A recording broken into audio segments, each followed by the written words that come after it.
U G ಸಿಯ net KSET ಮತ್ತು JRFಗೆ ಸಂಬಂಧಪಟ್ಟ ಹಾಗೆ ಪೇಪರ್ 1ರ ಸಿಲಬಸ್ ಹಾಗೆಯೇ ಅದರಲ್ಲಿ ಬಂದಿರುವಂಥ ಯೂನಿಟ್ಸ್ ಮತ್ತು ಅದರಲ್ಲಿ ಇದ್ದಂಥ ಕ್ವಶನ್ ಆ್ಯಂಡ್ ಆನ್ಸರ್ಗಳ ಬಗ್ಗೆ ನಾನು ಲಾಸ್ಟ್ 2 ವಿಡಿಯೋಸಲ್ಲಿ ನಾನು ಅದ್ರ ಬಗ್ಗೆ ಹೇಳಿದ್ದೀನಿ. ಇದು ಅದರ ನಂತರದ ವಿಡಿಯೋ. ಹೋದ ವಿಡಿಯೋನಲ್ಲಿ ನಾನು 25 ಪ್ರಶ್ನೆಗಳು ಅಂದರೆ ಪೇಪರ್ 1ರ ಸಿಲಬಸ್ ಏನಿದೆ ಅದರಲ್ಲಿ ಮೊದಲನೇ ಯೂನಿಟ್ ಟೀಚಿಂಗ್ ಆ್ಯಪ್ಟಿಟ್ಯೂಡ್ ಅಂತ, ಆ ಯೂನಿಟಲ್ಲಿ ಕೇಳಬಹುದಾದಂಥ ಪ್ರಶ್ನೆಗಳು ಹಾಗೂ ಉತ್ತರ ಏನಿದೆ ಅನ್ನೋದನ್ನು ನಾನು ಲಾಸ್ಟ್ ವಿಡಿಯೋನಲ್ಲಿ ಹೇಳಿದ್ದೆ. ನಂತರ ಅದರ ಮುಂದುವರಿದ ಭಾಗ 26ನೇ ಪ್ರಶ್ನೆಯಿಂದ 50ನೇ ಪ್ರಶ್ನೆ ತನಕ ಸಂಭವನೀಯ ಪ್ರಶ್ನೆಗಳು ಯಾವುದು ಅನ್ನೋದನ್ನು ನಾನು ಮತ್ತೆ ಅವುಗಳ ಉತ್ತರವನ್ನು ಈ ವಿಡಿಯೋನಲ್ಲಿ ಹೇಳ್ತಾ ಹೋಗ್ತೀನಿ. ಮೊದಲನೇ ಯೂನಿಟ್ ಏನಿದೆ ಪೇಪರ್ ಫಸ್ಟಲ್ಲಿ ಟೀಚಿಂಗ್ ಆ್ಯಪ್ಟಿಟ್ಯೂಡ್ ಅಂದರೆ ಬೋಧನಾ ಸಾಮರ್ಥ್ಯ, ಇದು ಕಂಪ್ಲೀಟ್ ಟೀಚಿಂಗ್ ಬಗ್ಗೆ ಸಂಬಂಧಪಟ್ಟಿರೋ ಹಾಗೆ ಕೇಳುವಂಥ ಪ್ರಶ್ನೆಗಳು ಬರೋವಂಥದ್ದು ಈ ಚಾಪ್ಟ್ರಿಂದ. ಅದರಲ್ಲಿ ಬೋಧನಾ ಸಾಮರ್ಥ್ಯ ಅಂತ ತಗೊಂಡಾಗ ಇಲ್ಲಿ ಟೀಚರ್ಸ್ ಮತ್ತು ಲರ್ನರ್ಸ್ ಅನ್ನೋಂಥ 2 ಅಂಶಗಳನ್ನು ಇಟ್ಕೊಂಡು ನಿಮಗೆ ಪ್ರಶ್ನೆ ಮತ್ತು ಪ್ರಶ್ನೆಗಳನ್ನು ಕೇಳುವಂಥದ್ದು, ಅದಕ್ಕೆ ಸಂಬಂಧಪಟ್ಟ ಉತ್ತರ ಏನಿದೆ ಅನ್ನೋದನ್ನು ಕೂಡ ನಾನಿಲ್ಲಿ ಹೇಳ್ತಾ ಹೋಗ್ತೀನಿ. ಇಲ್ಲಿ ಲರ್ನರ್ಸ್ ಅಂತ ತಗೊಂಡಾಗ ಸ್ಟೂಡೆಂಟ್ಸ್ ಅನ್ನುವಂಥ ಅರ್ಥ. ಟೀಚರ್ಸ್ ಆ್ಯಂಡ್ ಲರ್ನರ್ಸ್ ಇವರಿಬ್ಬರ ನಡುವಿನ ಏನಿದೆ ಸಂಬಂಧಿಸಿದಂಥ ಅಂಶಗಳು ಏನಿದೆ ಅದನ್ನು ನಿಮಗೆ ಈ ಟೀಚಿಂಗ್ ಆ್ಯಪ್ಟಿಟ್ಯೂಡ್ ಅನ್ನುವಂಥ ಯೂನಿಟಲ್ಲಿ ಕಂಪ್ಲೀಟಾಗಿ ಇದೆರಡಕ್ಕೆ ಸಂಬಂಧಪಟ್ಟ ಹಾಗೆ ಪ್ರಶ್ನೆಗಳನ್ನು ನಿಮಗೆ ಕೇಳೋವಂಥದ್ದು. ಅದರಲ್ಲಿ ಈಗ 26ನೇ ಪ್ರಶ್ನೆ, ನಾನು ಲಾಸ್ಟ್ ವಿಡಿಯೋನಲ್ಲಿ 25 ಪ್ರಶ್ನೆಗಳು ಮತ್ತು ಅವುಗಳ ಉತ್ತರವನ್ನು ಹಾಕಿದ್ದೀನಿ ನೋಡಿ. ಯೂನಿಟ್ 1 ಟೀಚಿಂಗ್ ಆ್ಯಪ್ಟಿಟ್ಯೂಡ್ಗೆ ಸಂಬಂಧಪಟ್ಟ ಹಾಗೆ ಈಗ 26ನೇ ಪ್ರಶ್ನೆಯನ್ನು ನಾನಿಲ್ಲಿ ಹೇಳ್ತಾ ಹೋಗ್ತೀನಿ. Questioning in teaching is most useful in ಅಂತ ಕೇಳಿದ್ದಾರೆ. ಅಂದರೆ ಟೀಚಿಂಗಲ್ಲಿ ಕ್ವಶನಿಂಗ್ ಪ್ರಶ್ನೆಗಳನ್ನು ಕೇಳೋದು ಹೇಗೆ ಯೂಸ್ಫುಲ್ ಆಗುತ್ತೆ ಅನ್ನುವಂಥ ಪ್ರಶ್ನೆ ಇದು. ನಿಮಗೆ NET ಎಕ್ಸಾಮಲ್ಲಿ ಬರೀ ಇಂಗ್ಲೀಷಲ್ಲಿ ಮತ್ತು ಹಿಂದಿನಲ್ಲಷ್ಟೇ ಪ್ರಶ್ನೆಗಳು ಇರುತ್ತೆ. ನೀವು ಕೆಸೆಟ್ ಅಟೆಂಡ್ ಮಾಡ್ತೀರಾ ಅನ್ನೋದಾದರೆ ಇಂಗ್ಲೀಷಲ್ಲಿ ಇರುವಂಥ ಪ್ರಶ್ನೆಗಳು ಕನ್ನಡದಲ್ಲೂ ಕೂಡ ಇರುತ್ತೆ. ಹಾಗಾಗಿ ನಿಮಗೆ NET ಬರೆದ್ರೂ ಇದೇ ಸಿಲಬಸ್ ಇರುತ್ತೆ, ಹಾಗೆಯೇ ಕೆಸೆಟ್ಗೂ ಕೂಡ ಇದೇ ಸಿಲಬಸ್ ಇರುತ್ತೆ. ಇದೇ ಪ್ರಶ್ನೆಗಳು ರಿಪೀಟ್ ಆಗುವಂಥದ್ದು. ವ್ಯತ್ಯಾಸ ಏನು ಅಂದರೆ ಇಂಗ್ಲೀಷ್ ಮತ್ತು ಕನ್ನಡ ಇದಿಷ್ಟು ಇರೋದನ್ನು ನೋಡ್ತೀವಿ. ಇಲ್ಲಿ 26ನೇ ಪ್ರಶ್ನೆ questioning in teaching is most useful in ಅಂತ ಕೇಳಿದ್ದಾರೆ. ಇದರಲ್ಲಿ ensuring active participation of learners in the class ಅನ್ನುವಂಥ ಉತ್ತರ. 4 ಆಪ್ಷನ್ಗಳು ಇಲ್ಲಿ ಇರುವಂಥದ್ದು ABCD ಅಂತ, ಅದು ನಿಮಗೆ ಮುಂದೆ ಶೋ ಆಗ್ತಾ ಹೋಗುತ್ತೆ. ಇದರಲ್ಲಿ ಏನಿದೆ ensuring active participation of learners in the class, ಇದು ಸರಿಯಾದ ಉತ್ತರ. ಅಂದರೆ ಕ್ವಶನ್ ಕೇಳೋದು, questioning in teaching is most useful in ಅಂದಾಗ active participation of learners in the class ಅಂದರೆ ಪ್ರಶ್ನೆಗಳನ್ನು ಕೇಳೋದ್ರಿಂದ ಏನಾಗುತ್ತೆ ಅಂದರೆ ಆ್ಯಕ್ಟಿವ್ ಪಾರ್ಟಿಸಿಪೇಷನ್ ಉಂಟಾಗುತ್ತೆ. ಲರ್ನರ್ಸ್ ಅಂದಾಗ ಇಲ್ಲಿ ಸ್ಟೂಡೆಂಟ್ಸ್ ಅಂತ ಹೇಳಿದ್ದೀನಿ. ಹಾಗೆ ಇದರಲ್ಲಿ ಡಿಸಿಪ್ಲಿನಿಂಗ್ ದಿ ಲರ್ನರ್ಸ್ ಅಂತ ಕೂಡ ಇದೆ, ಪ್ರಿಪೇರಿಂಗ್ ಲರ್ನರ್ಸ್ ಫಾರ್ ಎಕ್ಸಾಮಿನೇಷನ್ ಅಂತಲೂ ಇದೆ. ಇದ್ಯಾವುದೂ ಅಲ್ಲ ಸರಿಯಾದ ಉತ್ತರ ನಿಮಗೆ ಇಲ್ಲಿ ಶೋ ಆಗ್ತಾ ಇದೆ ನೋಡಿ. ಹಾಗೆಯೇ 27ನೇ ಪ್ರಶ್ನೆ, 26ನೇ ಪ್ರಶ್ನೆ 27ನೇ ಪ್ರಶ್ನೆ ಹೆಚ್ಚು ಕಡಿಮೆ ಆಗಿದೆ. 27ನೇ ಪ್ರಶ್ನೆ ಹೇಳಿದೆ. 26ನೇ ಪ್ರಶ್ನೆ if a teacher wants to utilise his or her leisure time constructively she can ಅಂತ ಇದೆ. ಇದಕ್ಕೆ ಉತ್ತರ D, involve himself or herself in practical active research ಅಂತ ಇದು ಉತ್ತರ. ಅಲ್ಲಿ ನಿಮಗೆ ಆಪ್ಷನ್ಗಳು ABCD ಅಂತ ಕಾಣ್ತಾ ಇದೆ. ಏನಲ್ಲಿ teaching coaching institute during his free time, take up more remunerative assignments in the school college, ಇದ್ಯಾವುದೂ ಅಲ್ಲ, D ಉತ್ತರ. ಇದನ್ನು ನೋಡ್ಕೊಳ್ಳಿ. ಅದಾದ ನಂತರ ನೆಕ್ಸ್ಟು 28ನೇ ಪ್ರಶ್ನೆ ಇದೆ. 28ನೇ ಪ್ರಶ್ನೆ as principal you will encourage your teachers to. Principal ಆಗಿ ನೀವು ನಿಮ್ಮ ಟೀಚರ್ಸ್ನ ಹೇಗೆ ಎಂಕರೇಜ್ ಮಾಡ್ತೀರಾ ಅಂದಾಗ participate in national international seminars and conferences, participate in refresher courses for enhancement of acknowledgement, be actively involved in the academic cultural life of the institution, all of the above ಅನ್ನುವಂಥ ಉತ್ತರ ಇದೆ. ಅಂದರೆ principal ಆಗಿ ನಿಮ್ಮ ಟೀಚರ್ಸ್ನ encourage ಮಾಡೋದು ಹೇಗೆ ಅಂತ ತಗೊಂಡಾಗ ಆಲ್ ಆಫ್ ದಿ ಎಬೋ ಅನ್ನುವಂಥ ಉತ್ತರವನ್ನು ಇಲ್ಲಿ ಕೊಟ್ಟಿದ್ದಾರೆ. ಇನ್ನು 29ನೇ ಪ್ರಶ್ನೆ, a teacher can develop social and moral values among Har students by ಅಂತ ಕೇಳಿದ್ದಾರೆ. ಅದರಲ್ಲಿ A delivering lectures about the same, discussing relevant television programs, by being a role model for her students, celebrating all religious festivals. ಅಂದರೆ ಸ್ಟೂಡೆಂಟ್ಸಲ್ಲಿ social and moral values ಏನಿದೆ ಇದನ್ನು develop ಮಾಡಬೇಕಾದ್ರೆ teacher ಏನನ್ನು ಮಾಡಬೇಕು ಅನ್ನೋಂಥದ್ದು ಇದರಲ್ಲಿ ಸಿ ಏನಿದೆ, by being a role model for her students, ಇದು ಸರಿಯಾದ ಉತ್ತರ. ಹಾಗೆಯೇ 30ನೇ ಪ್ರಶ್ನೆ, in teaching the most effective method of evaluation is ಅಂತ ಕೇಳಿದ್ದಾರೆ.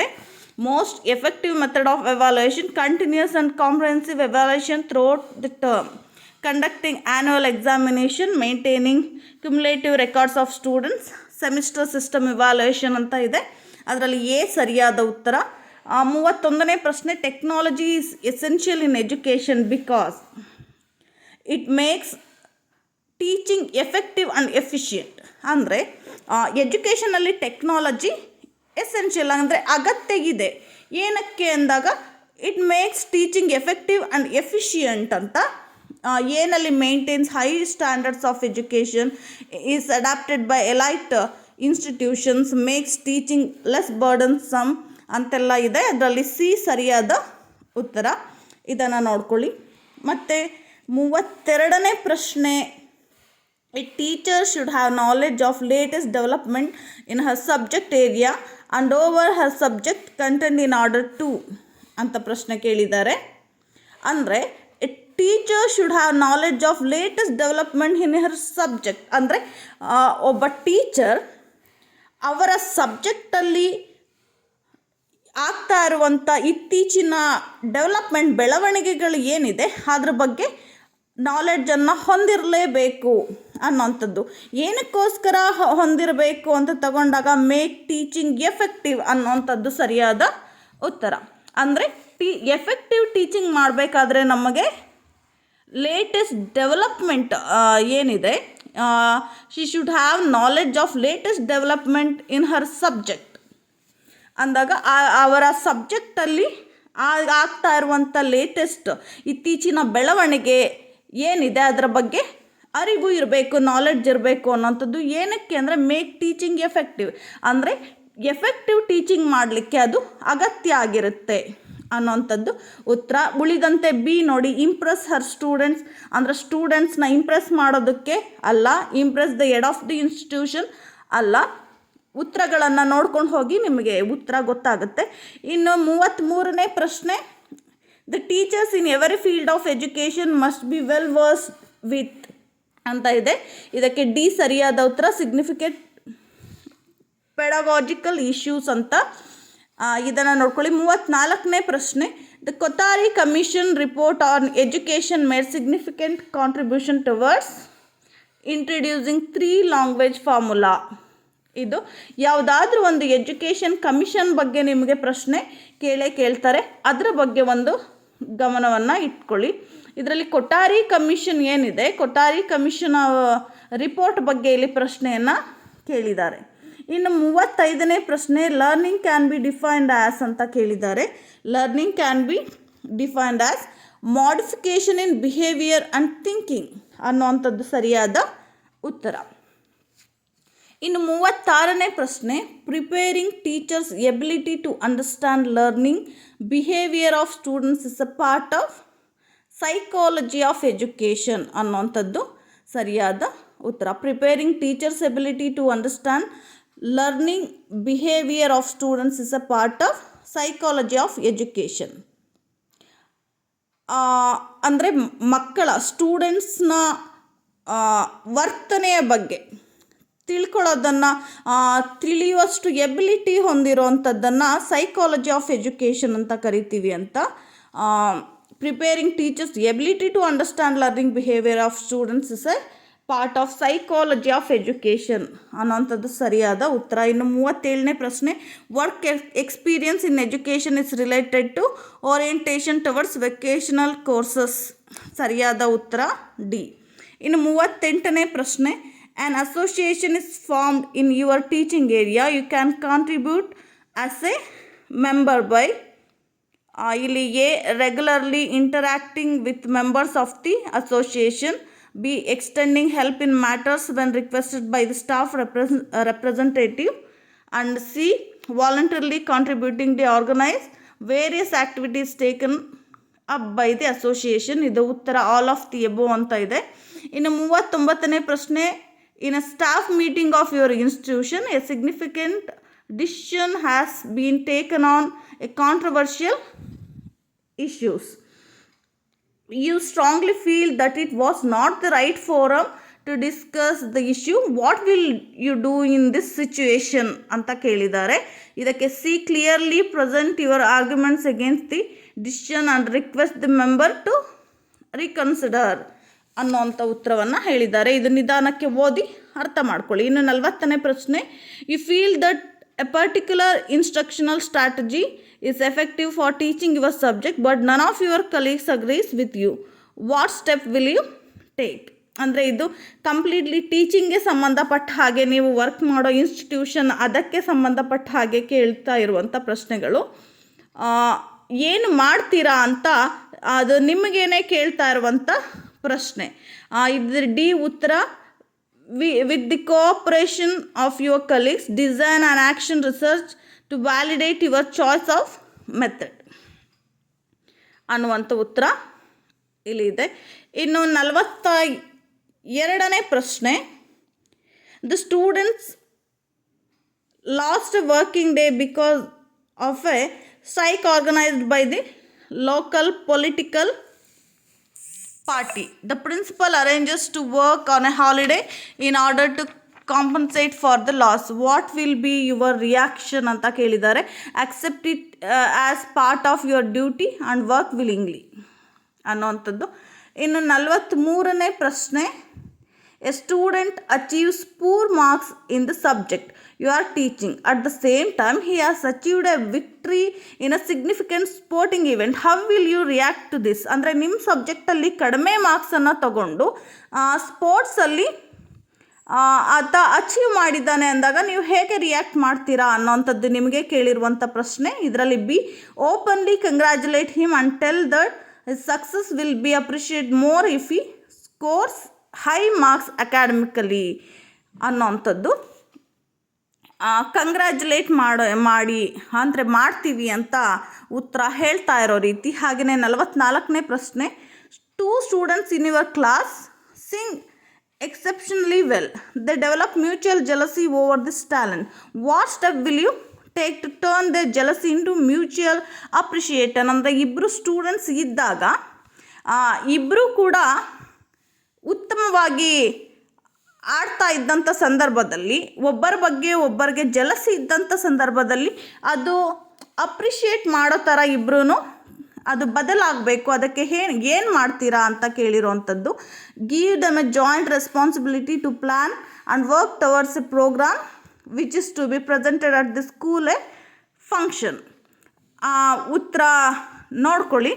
ಅಂದರೆ ಕೆಲವೊಂದು ಪ್ರಶ್ನೆ ಸ್ಕೂಲ್ ಮಟ್ಟದಲ್ಲಿ ಕೇಳಿ ಹೇಗೆ ಸರಿ ಮಾಡ್ತೀರಾ ಸ್ಟೂಡೆಂಟ್ಸ್ನ ಅನ್ನೋ ಅರ್ಥದಲ್ಲಿ ಇರುವಂಥ ಪ್ರಶ್ನೆಗಳು ಕೂಡ ಬರುತ್ತೆ. ಇನ್ನು 45, a good teacher aims to make students learn ಅನ್ನೋವಂಥದ್ದು ಉತ್ತರ.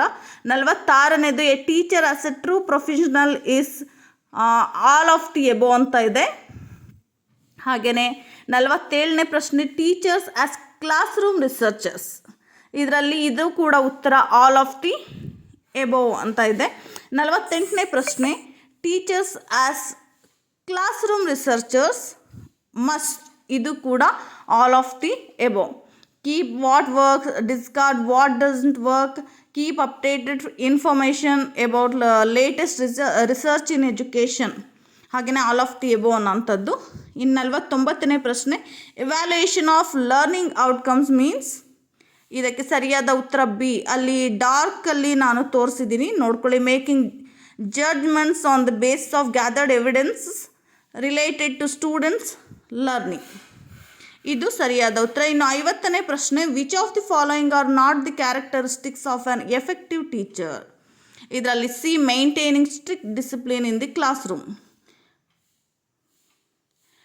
Which of the following are not the characteristics of an effective teacher? Maintaining strict discipline in the classroom. ಇದರಲ್ಲಿ encouraging student participation and discussion, maintaining emotionally secure learning environment in the class, differentiating strategies for students with diverse abilities, and maintaining strict discipline in the class room. ಇದು C ಉತ್ತರ ಅಂತ ಇಲ್ಲಿ mention ಆಗಿರೋವಂಥದ್ದು. ಈ ರೀತಿಯ ಪ್ರಶ್ನೆಗಳು ನಿಮಗೆ ಬರೋವಂಥದ್ದು ಒಂದು ಸಲ ನೋಡ್ಕೊಳ್ಳಿ.